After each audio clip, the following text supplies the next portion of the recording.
Bienvenidos a esto que es Hablemos de Cómics. El día de hoy vamos a hablar de Batman The Dark Knight Returns. Sí, ha llegado ese día en este podcast. Mi nombre es Warner y comenzamos.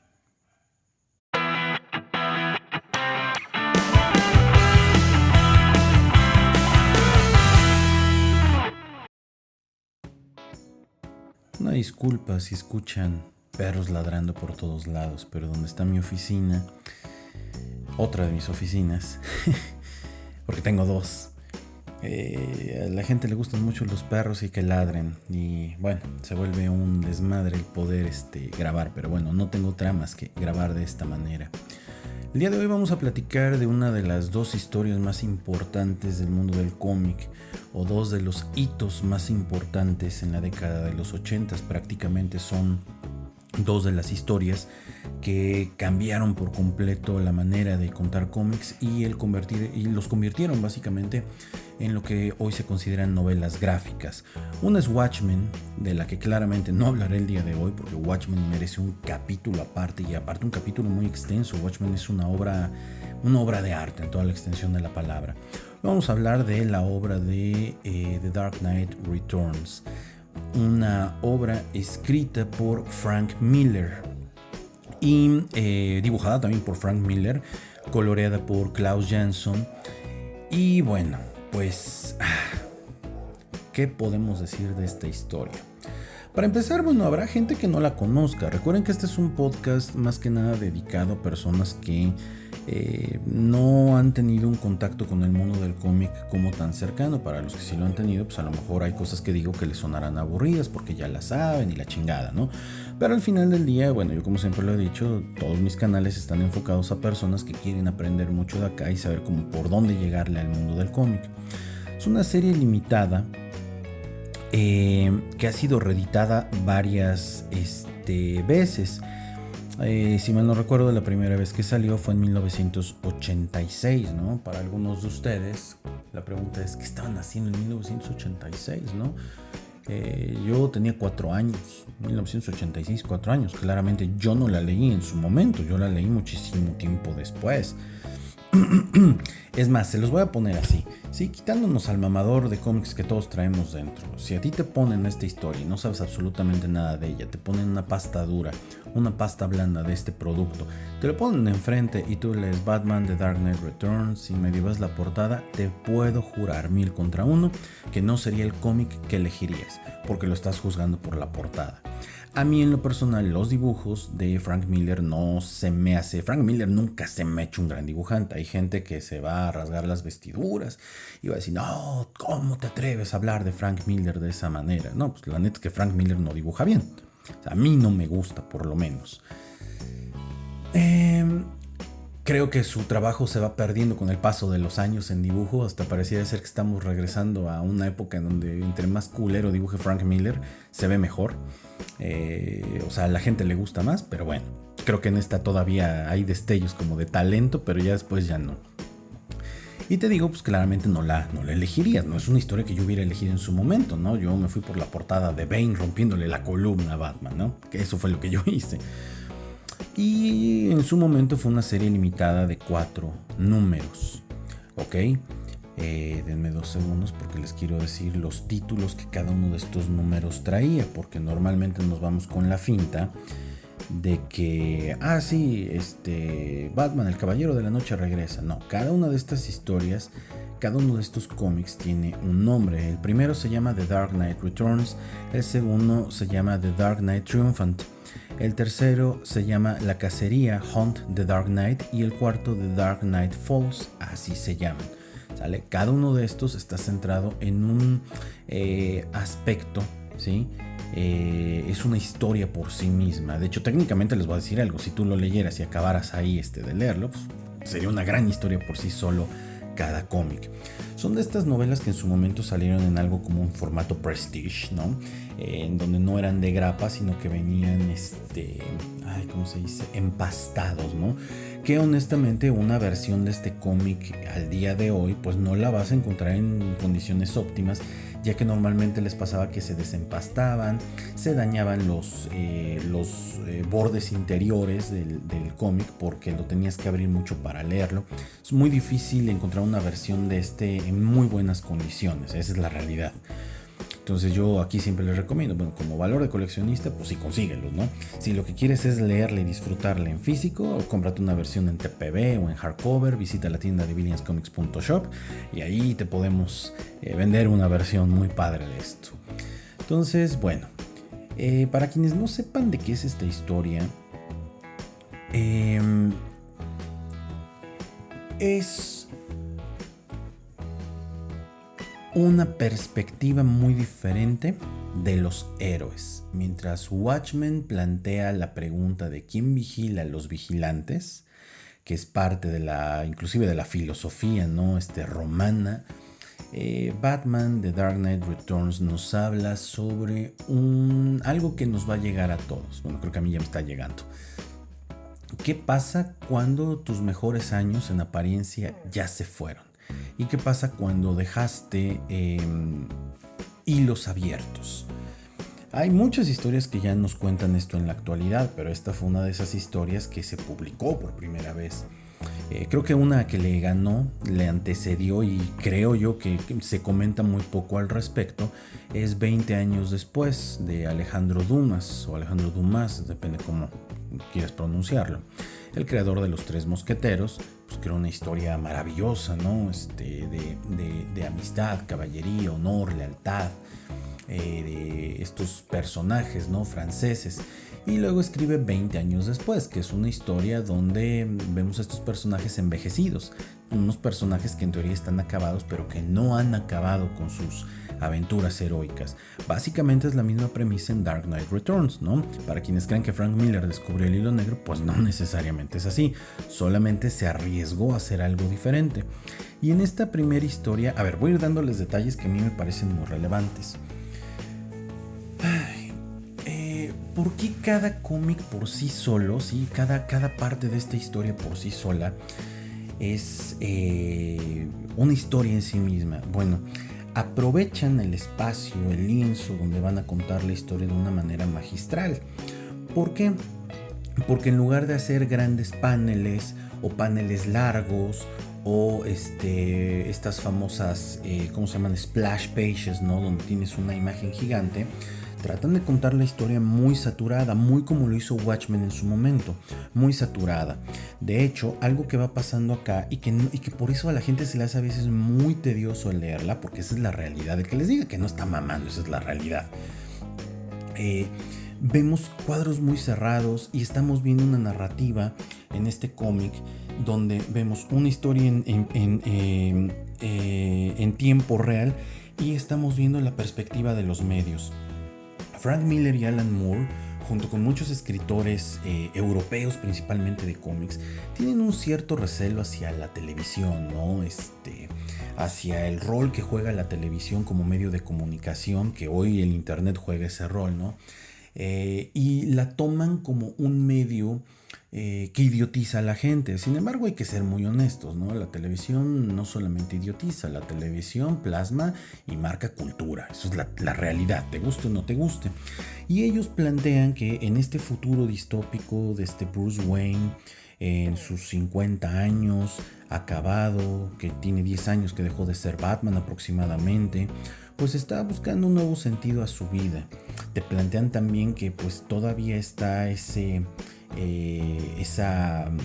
no cierre de su historia con la historia de sus padres, que todavía siente que le debe algo a la ciudad. Tiene estos monólogos interiores con Batman, en donde él mismo se da cuenta que hay algo que no está como muy bien en él. Vemos el papel, les decía yo, de los medios de comunicación y cómo sobresaturan, ¿no? el mundo y cómo van manipulando la información, ¿no? Que uno en ese momento decía, sí, tienen toda la razón. Es una época donde, déjenme decirles, Laswell, bueno, no en esa época, porque Laswell es de los 60, ¿no? Harold Laswell inventa el famoso paradigma de Laswell de qué dijeron, quién lo dijo, dónde lo dijo, a quién se lo dijo y qué efecto tuvo, ¿no? O sea, partiendo de esa premisa que claramente Frank Miller conocía, empieza a manipular estos cuadros donde se ve claramente la pantalla de un televisor de antaño y cómo se nos va manipulando la realidad. Nos empiezan a plantear cosas que, bueno, lo veía yo el otro día, ¿no? Que releía yo el cómic, en donde se nos plantea esta reivindicación de los villanos, algo que durante la década de los 2000 y a la presente, Jeff Jones, ¿sí? Planteaba como, bueno, pues es que el villano no es tan villano, porque al final tiene una justificación, ¿no? Entonces hay que entenderlo también. Con la primera historia donde podemos ver a Harvey Dent, que tras una cirugía reconstructiva de su rostro lo tratan de reinsertar a la sociedad. Y entonces pues resulta que Harvey Dent pues sigue siendo dos caras, ¿no? Al final, aunque le reconstruían la cara, a él le sigue predominando la parte mala. Entonces no era tanto las dos caras, ¿no? Sino más bien que esto era algo que ya le había aflorado. Creo que Frank Miller se toma muy en serio la reconstrucción de estos personajes. Un Bruce Wayne enojado, amargado. Que a ver, quiero comentar algo que es algo que yo encuentro en muchos videoblogs, ¿no? De otras personas que hacen, en muchas reseñas, tanto en inglés como en español. Todo el mundo ama y adora esta versión de Batman de Frank Miller. Bruce Wayne emputado, ¿no? Agrio. Viejo, ¿no? Un personaje de estos cliché de viejo, ¿no? De todo, nada, o sea que ningún chile le embona, ¿no? Dirían por ahí. Pero a nadie le gusta la versión del mismo Frank Miller con Jim Lee en Batman and Robin, ¿no? Este cómic del 2000 y cachito, en donde Batman van en el auto, ¿no? Y es como mandón. Él le dice a Robin que él es I am the goddamn Batman, una madre así. Y a la gente no le gusta esta historia, como tampoco que haya tenido relaciones sexuales. No me acuerdo si era con Black Canary o con Batichica, la neta no me acuerdo. Se apretó y no, es que está muy mal, o cómo trata Linterna Verde, etc. A ver, creo que esa historia en algún momento se trató de cuadrar como una precuela de esto. Habrá quien me diga que no, pero obviamente, sí, comercialmente hablando, pues estaba pensado para eso, punto, en estas colecciones de All Star, ¿no? Así era como el tratarlo. No entiendo por qué esta versión les gusta, la otra no. Ahí déjenmelo en los comentarios, o escríbanme, ¿no? Para decirme. Entonces, hay una reconstrucción de estos personajes, un regreso al origen de Batman y este reencuentro, ¿no? Consigo mismo, y el tratar de sacar este personaje nuevamente a las calles en un momento en el que más se necesita, un momento en el que la gente 10 años después pensaba que Batman era un mito en esta realidad y que pues la gente decidió obviar lo que estaba pasando. Entonces vemos muchas escenas, no sé por qué a Frank Miller le encanta ver a Bruce Wayne desnudo, porque a lo largo de esta historia lo vemos desnudo muchas veces, y vemos cómo va retomando, ¿no? su manto del murciélago para regresar. Vemos en esta historia a una serie de jóvenes descarriados. Me encanta también porque es muy del estilo orwelliano. ¿A qué me refiero con esto? George Orwell era un escritor de ciencia ficción que tras la Segunda Guerra Mundial escribe un libro. Él era inglés y pues le tenía mucho pánico, ¿no? A todos estos estados fascistas, a estos estados totalitarios, y donde él escribe un libro que se llama 1984, un libro de culto, un clásico de la literatura, donde cuenta cómo este estado totalitario vigila a todas las personas, las tiene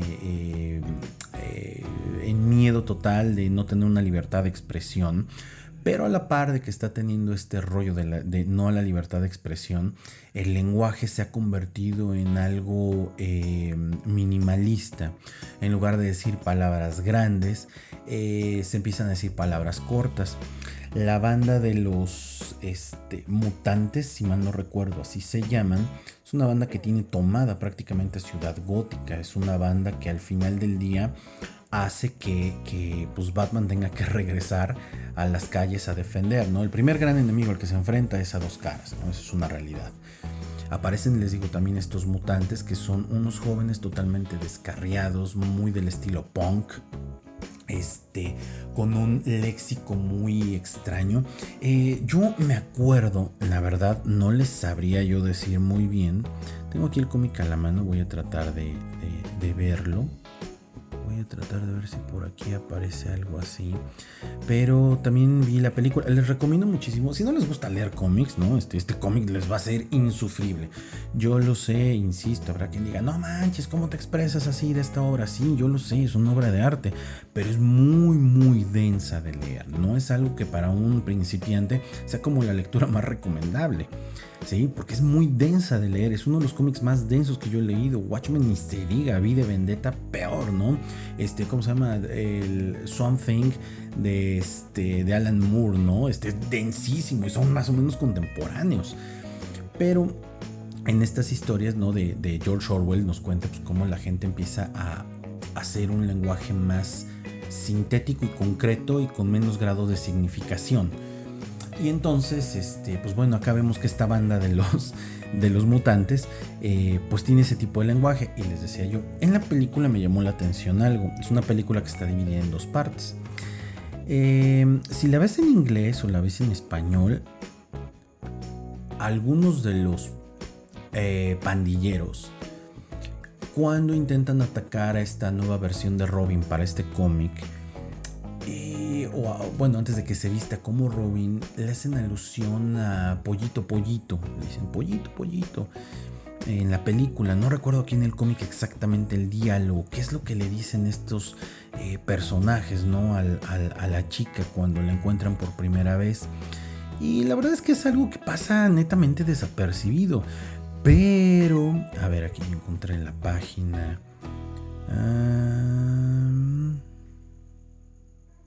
Ajá, le dicen chic, chic, chic, chic, chic, chic, chic, chic, chic. Que bueno, puede tener varias alusiones, pero les voy a decir algo, ¿no? A lo mejor me lo estoy imaginando, a lo mejor es algo que ni siquiera tendría algo que ver, pero me llamó muchísimo la atención. Que bueno, este tipo de cosas, ¿no? El que digan pollito y algo así, tiene mucha relación con que a lo mejor estos personajes son como medio pederastas, ¿no? Refiriéndome concretamente a los, ¿cómo se llama? A los personajes de esta banda. ¿Por qué hago alusión a esto, no? Recientemente vi unos videos en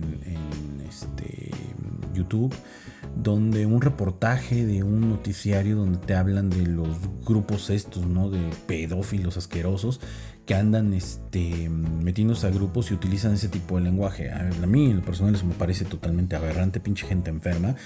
Pero me llamó muchísimo la atención que aquí en el cómic encontrara yo algo así. Creo que es algo que nunca nadie ha tocado, ¿no? Pero bueno, pues es algo que yo encontré acá, ¿no? A lo mejor les parece interesante.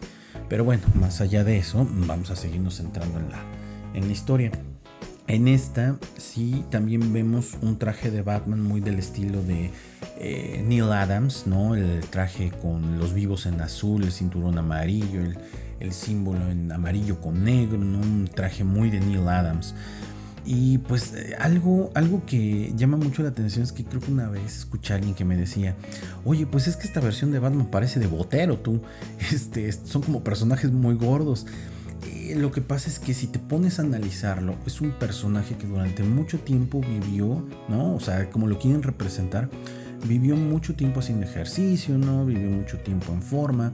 Y si alguna vez han visto un militar, por ejemplo los militares americanos, ¿no? Cuando se retiran, quedan como boteros, ¿no? O sea, gente que no se ve gorda del todo, pero sí tiene una complexión diferente, que eso es algo que sí se trabaja bien acá, ¿no?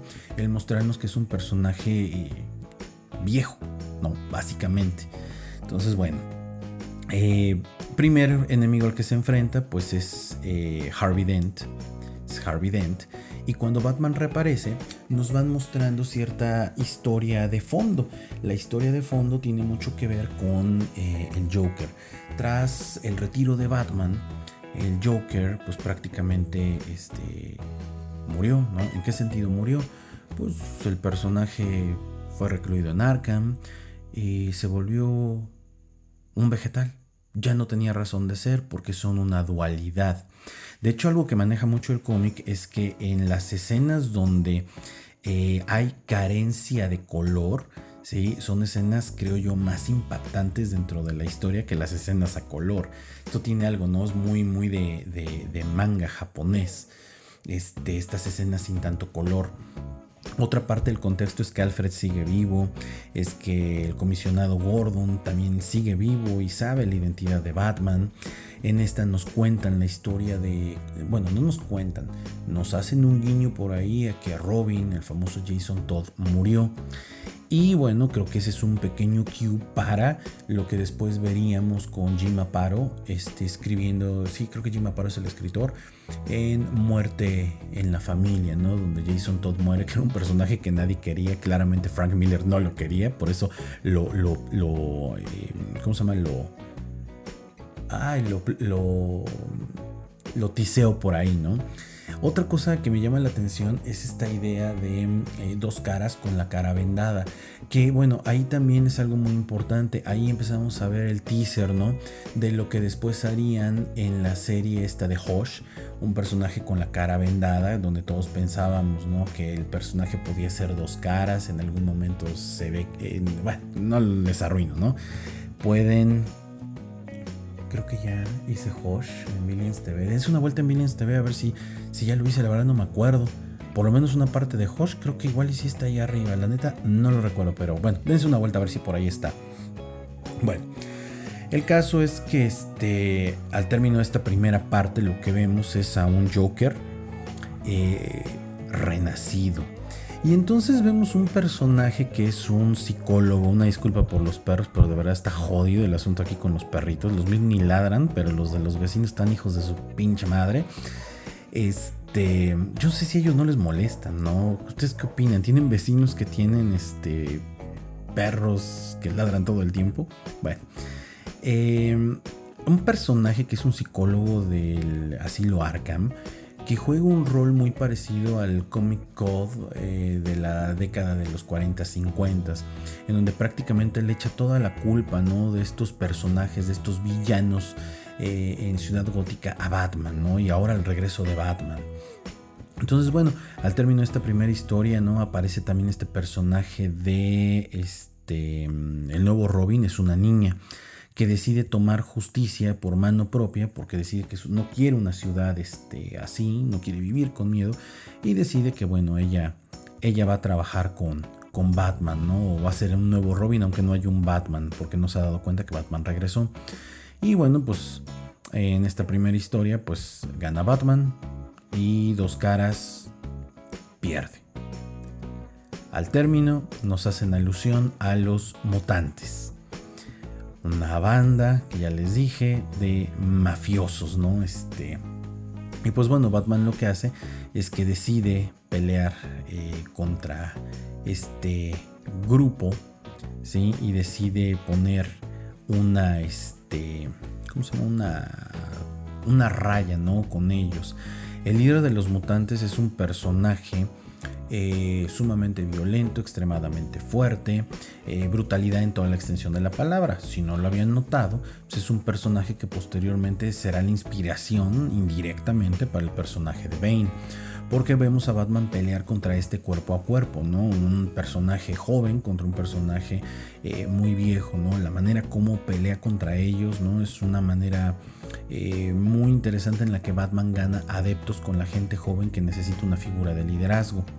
Aquí en este segundo volumen cambia el traje de Batman. Ahora el traje ya no es azul, ahora el traje es negro con gris y todavía tiene el cinturón con los vivos en amarillo y el símbolo todavía negro con amarillo, pero vamos a ponerlo así, cada vez vemos un Batman más violento. La manera como pelea contra este personaje de líder de los mutantes es una madriza tremenda. Cada vez el personaje se va volviendo más y más violento. Nos pone en otro contexto aquí también, el contexto de quién es el presidente de los Estados Unidos, ¿no? Y entiendo que tanto Alan Moore como Frank Miller le tenían un odio terrible a este personaje de Richard Nixon. Para quienes no lo ubiquen, pues es el presidente que queda después de John F. Kennedy, no me acuerdo si inmediatamente o 2 periodos después. Y es un republicano que se caracterizaba por ser autoritario, vamos a ponerlo así, ¿no? tiene ahí un escándalo y es el único presidente de los Estados Unidos, si mal no recuerdo, que fue que lo obligaron a renunciar porque no estaba dando el ancho y puso en vergüenza al país. Y pues prácticamente nadie lo quería, ¿no? Si no es Richard Nixon al que aluden acá, entonces muy probablemente estén aludiendo a ¿cómo se llama? El presidente que era actor. Te me acuerdo el nombre de ese presidente americano. Bueno, y nos ponen el contexto de que nos ponen un contexto que nos insinúa que algo pasó años atrás, que no solamente fue la muerte de Jason, hubo más cosas que obligaron a Batman a retirarse. Una de ellas se entiende que al parecer hubo por ahí como un tipo guerra civil entre los héroes de la Liga de la Justicia, en donde claramente Batman, al no querer registrarse, pues se tuvo que acabar retirando, ¿no? Y entonces el único que sí se mantiene pues es Superman, y recordemos que Superman, principalmente para Frank Miller, no es un santo de su devoción. Creo que Alan Moore entiende mejor el personaje de Superman. Creo que Frank Miller le tiene mucho odio a este personaje, creo yo, porque no lo sabe escribir. A mí no me gusta la versión que presentan aquí de Superman, pero pues hay gente que dice que sí, así sería Superman en la vida real, ¿no? Apoyaría al gobierno, pero nos da un teaser, ¿no? De esta idea de una guerra civil entre superhéroes que posteriormente Marvel, ¿sí?, explota de una manera magistral. Si quieren conocer un poco de la historia de Civil War, dense una vuelta igual en Billions TV. Ahí está el video, está partido en dos partes, para que puedan conocer la historia de Civil War. Es un resumen de lo mejor de la historia. La verdad es que me salió muy chido, no es por nada. Y bueno, vemos en esta historia cómo hay un tema, ¿no?, en este rollo de la Guerra Fría que todavía prevalecía, el tema de lo nuclear, y mientras Batman está en esta pelea contra los mutantes, pues el presidente se empieza a preocupar por el regreso de los vigilantes, ¿no? Entonces se empieza a tisear que va a aparecer Superman por acá. Tras la pelea, ¿no?, de Batman contra este personaje de líder de los mutantes, queda muy mal herido, y esta chica, Kelly, si mal no recuerdo, lo logra rescatar porque lo siguió y lo lleva a la Baticueva y se convierte en el nuevo Robin. Mientras tanto, el buen Joker está intentando contar, según él, la versión, ¿no?, su propia historia de los hechos, y convence a este psicólogo bastante idiota, ¿no?, de acompañarlo a un programa de televisión a contar su historia, que esto también es un teaser básicamente de lo que fue la película de Joker de hace algunos 2 o 3 años, ¿no? Estoy grabando en 2023 y que ya viene la secuela, que si quieren saber qué opino de Joker, dense una vuelta por Hablemos de Cine, donde les digo si a mí me parece una buena película o me parece una mala película. Yo tengo mi percepción y les doy mis argumentos de por qué, pero de veras dense una vuelta. Tiene rato que no subo videos Hablemos de Cine, pero ustedes quieren que hable yo de cosas de cine y les interesa, pues dense una vuelta por ahí. Y bueno, vemos a este Batman herido, tratando de recuperarse, y que aunque aprisionó al líder de los mutantes, pues quiere dejar una lección todavía más fuerte. Entonces le ayuda a escapar y pues le mete una madriza después, logrando así que varios de los acólitos que tenía lo manden al demonio. Posteriormente llegamos al libro número 3, La Casa del Caballero de la Noche. Y acá hay algo que, bueno, mucha gente como que lo ve y dice, wow, ¿qué es esto, no? En los primeros paneles, las primeras páginas, aparece un personaje llamado Bruno. Es un personaje que claramente es una persona trans, que en lugar de tener un brasier tiene unas esvásticas en los senos, ¿no? Es una alusión muy extraña, ¿no? A cosas que ya estamos viviendo el día de hoy en 2023, ¿no?, a nivel mundial. Y bueno, denme 2 segundos, voy a parar tantito mi grabación. Ustedes no lo van a notar, pero es que está sonando mi teléfono. Ok, ya regresé. Les dije a ustedes ni lo iban a notar porque sí me tardé un poquito. Entonces estaba yo en este personaje de Bruno, que es uno de estos personajes que aparece, honestamente no entiendo para qué, ¿no? O sea, siento que esta parte no le aporta mucho a la historia, pero bueno, pues es la primera vez que en esta historia aparece Superman. Y tras estos hechos, Superman platica con Bruce Wayne y le dice que bueno, esto que está haciendo pues está fuera de lugar, ya habían pasado por esto hace algunos años, para esto ya está el nuevo Robin. Sí les recomiendo que se fijen muy bien en cómo está dibujado Superman, o sea, de verdad, o sea, Frank Miller le tiene una tirria con todo su corazón al personaje. Yo insisto, ¿no? Como creo que muchos que leemos cómics, Superman es el superhéroe definitivo. Te puede o no te puede gustar, pero es un personaje muy difícil de escribir y lo fácil, creo yo, es convertirlo en esa figura mesiánica y poco tolerante con los seres humanos, ¿no? Pero creo que es una falta de entendimiento muy fuerte del personaje. Vemos a este personaje del Joker ahora llegando al programa, muy altivo él, y haciendo de las suyas. Ya tenía urdido un plan y con ese plan lo que buscaba pues era matar a la gente. Ese es un teaser de lo que vimos en la película de Joker. Bueno, esto es lo que estamos viendo en las historias, ¿no? Más o menos se la estoy tratando de contar. En algún momento la voy a narrar con más orden, etc. Pero creo que este tercer volumen nos muestra cómo es que Batman va rompiendo en cada uno de los números con ciertos códigos, ¿no?, que él tenía. Por ejemplo, eso de ser violento, eso de ser agresivo, eso de convertirse en un anarquista. Aquí al término, bueno, el Joker hace una fechoría, Batman va tras él y pues Batman acaba matando al Joker. Que esto también es un teaser, ¿no?, de lo que vemos, porque es una escena muy similar que copian Greg Capullo junto con Scott Snyder, y no me malentiendan, a mí ese run de Scott Snyder con Greg Capullo me encanta, en donde donde se enfrenta con el Joker. Es entre los últimos 40, sí, entre el número 30 y el número 40 aproximadamente de esa historia, o un poquito antes. La verdad no recuerdo los números, no los tengo ahorita a la mano. Vemos cómo se enfrentan y pues técnicamente ambos mueren ese día, pero resulta que después no murieron. Pero están copiando mucho de las escenas que vemos en esta tercera entrega. Y el último número, sí, es la caída del Caballero de la Noche. Y aquí vemos la aparición de un personaje que es Green Arrow. Por ahí ya me habían pedido un video de Green Arrow. A la persona que claramente nos escucha, ¿sí?, les sugiero, ¿sí?, que se dé una vuelta también por mi canal de Hablemos de Series. También tiene rato que no subo ahí, pero es que de verdad, o sea, tengo mucha chamba para estar subiendo, y la tienda me absorbe mucho, mi trabajo de la vida real, mi identidad secreta también me absorbe mucho. Pero dense una vuelta en Hablemos de Series, ahí hablo de la serie de Arrow. La neta es que esa serie es buena, bueno, hasta cierto punto, ¿no?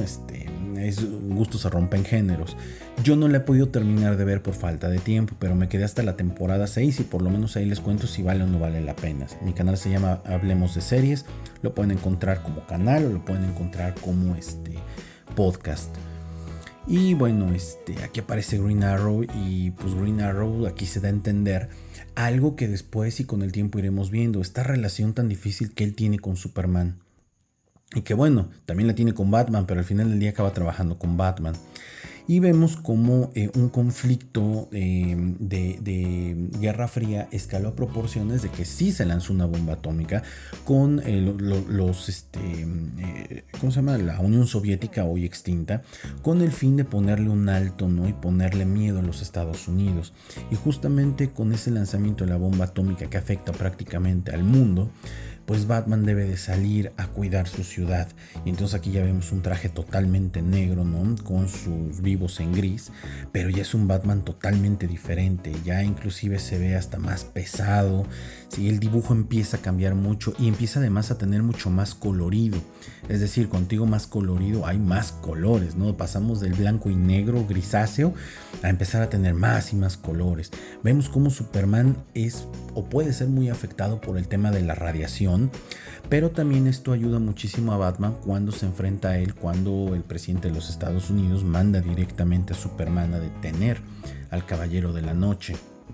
Y entonces vemos en esta batalla final, ¿no?, algo que vimos en la película de Batman v Superman, por lo menos en las dos versiones, la versión normal y la extendida de Zack Snyder, el traje, ¿no? La pelea épica que tienen. Creo yo que a mí en lo personal la película de Batman v Superman, ¿sí? La versión extendida, no la versión de cines, la versión extendida se me hizo una buena versión que le hace mucho honor a esto. El Batman de Ben Affleck a mí se me hace un buen Batman porque está representando esto que Frank Miller nos presentó en su momento. No así Superman, ¿vale? No así Superman. El Superman de Henry Cavill me parece muy superior a lo que nos presentan acá.